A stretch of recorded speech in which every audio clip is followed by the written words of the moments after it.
Hi, so I will tell you what happened when I was an au pair in Barcelona.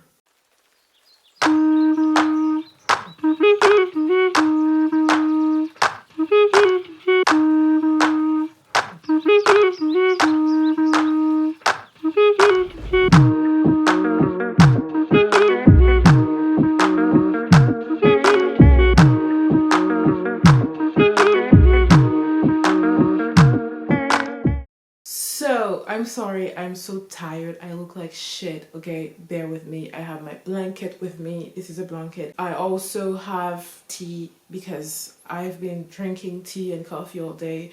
I had a very long day. Bear with me. Ignore my face. Just listen to the story. By the way, it was the same story, but like what happened before me ending up in Barcelona, I was supposed to stay 10 months in a family in Santiago de Compostela, and I told you the whole story in a video not long ago called Santiago de Compostela's Nightmare. Yeah, Santiago de Compostela's Nightmare. So you can go check it out because a lot happened there. And in this video I talked to you about gradually, like what happened. The video in Barcelona won't be gradually because overall everything went well, but a lot of things happened, like negative things happened to me when I was there, and it's also funny now that I'm thinking about it. You will understand. Anyway, all that to say that you can go check this video out first and then you come back and you listen to this one, you will understand better. So I was in Santiago de Compostela. I went around September and I only stayed 1.5 months, so I came back to France in October, like mid-October. No, mid-November, and then I stayed in France until January, and with the agency I tried to find another family, so I had to do more interviews with the family and stuff, and then I would say to the agency if I want to be with this family or not, and vice versa. They would say the same. And I absolutely wanted to go to Madrid, I remember at that time, even before Santiago de Compostela, but after I really tried to go to Madrid, because I met people and they ended up being friends in Oxford. So I said in the Santiago de Compostela's video that, it's so hard to say, Compostela's video, that I only went to New York the year prior, but no, it was the year before that, and in between New York and Spain I went to England, and it was during the summer and it was a way for me to speak English, better, and I had class the morning and stuff in an international school in Oxford and stuff, and I met those people there and they ended up being friends. They are amazing people. I remember I absolutely wanted to find an au pair family in Madrid because they were there, okay? But I ended up, connecting with a family in Barcelona, so it was fine. I went to Barcelona instead and I fell in love with the city, okay? So I arrived in Barcelona mid-January, I think, and I was supposed to stay 6 months. Shorter than what I was supposed to stay when I arrived in Santiago de Compostela. I remind you, I was supposed to stay 10 months, and 6 months is already very, it's better than nothing. It's a very long time. Barcelona was amazing. The family was amazing from the beginning to the end. I have nothing to say about the parents of the family, nothing to say about the child. I love them. I will forever love them. They're amazing. I kept in touch a few years after that. They're just really nice. Nothing to say about that. So you're like, okay, but what? It's a story time, so you have a story to tell. Yes, the grandma. I always have a story to say. I'm not going to do a story time about my time in England because I have nothing negative that happened to me. So the mother in the family in Barcelona, actually, she with her husband were talking to me in Spanish. Way better than when I was in Santiago de Compostela, if you remember. And yeah, it was way better because I learned Spanish very fast thanks to that. And I also took, like in Santiago de Compostela, I also took in Barcelona some class, you know, to learn faster, because also everyone is talking Catalan. Everything is written in Catalan. How do you want me to learn Spanish? And I remind you, I never studied Spanish at school. I did German, okay? So, yes. So, the mother of the family, she was working. Okay, I'm not going to talk too much about what she was doing, but it was a very important job in the medical field, and she had to travel the world thanks to that. And it was crazy. Like, her profession was fucking crazy, and like such an inspiration, to be honest. During the whole time of me staying there, the 6 months with them, a little over 6 months to be honest, but fine. I think she left 3 or 4 times. She went to Washington DC, she went to, I don't remember the country, but it was somewhere more in south of Africa, and she was like traveling the whole world for her job, okay? So when she was like leaving, I would stay with the babysitter because I was taking care of a 3-year-old boy and his brother, a 5-year-old boy, and a baby also, but I didn't have to take care of the baby. The babysitter was there to do this. I think they call it in Spanish kangaroo, and it's just a way to say that it's a babysitter that is here from usually the beginning until, like, they do everything pretty much in the house when the parents are not there, you know? So she was like, they're arriving in the house very early in the morning and leaving the house around 7. So she was more at their house than in her home, in her own apartment. So that was crazy. Every day like that. Okay? No day off. Alright, so when the mother was leaving, I would be alone with the babysitter and the grandma. The grandma that was leaving a few hours ago from Barcelona, more in the south, she would come for a week and, you know, she would be there all day.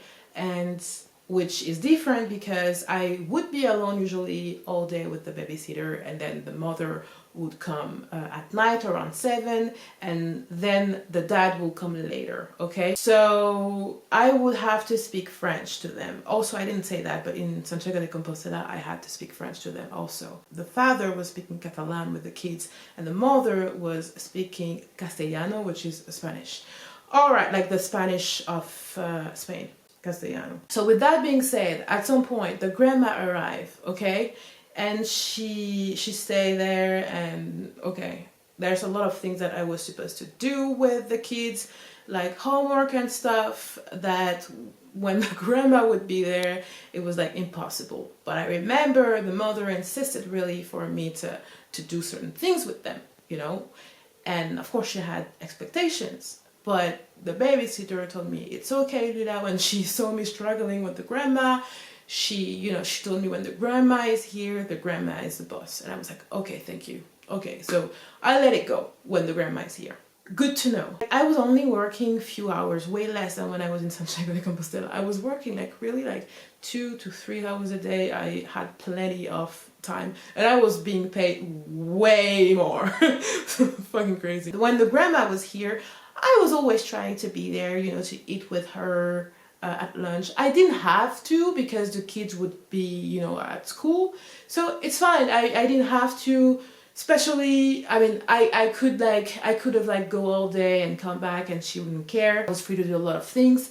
But when I was home, I was trying to eat with her and the babysitter because the grandma was always cooking, which was very good. But at some point, sorry, you have to know the whole thing. You have to have the context, okay? So, okay, we arrived at the peak of the thing that happened. At some point, I think I was tired. I didn't want to eat with the grandma that day. And I think I slept, actually. I told her, no, it's okay, I'm not going to eat with you today because I I will stay in my room. I didn't sleep that much last night and I would really like to sleep. I think that's what happened, if I remember correctly. So I was like, it's fine, I already ate, I just want to sleep, you know, fast, you know, before the kids finished school and stuff. And I don't know why, it was the end. Like, she started to scream at me because I was not eating with her. Like, it didn't really make sense to me why she would be so mad like that, because it wasn't an obligation for me to eat with her. It was just out of respect. But that day I did told her, like, it's okay, I'm not going to eat with you today.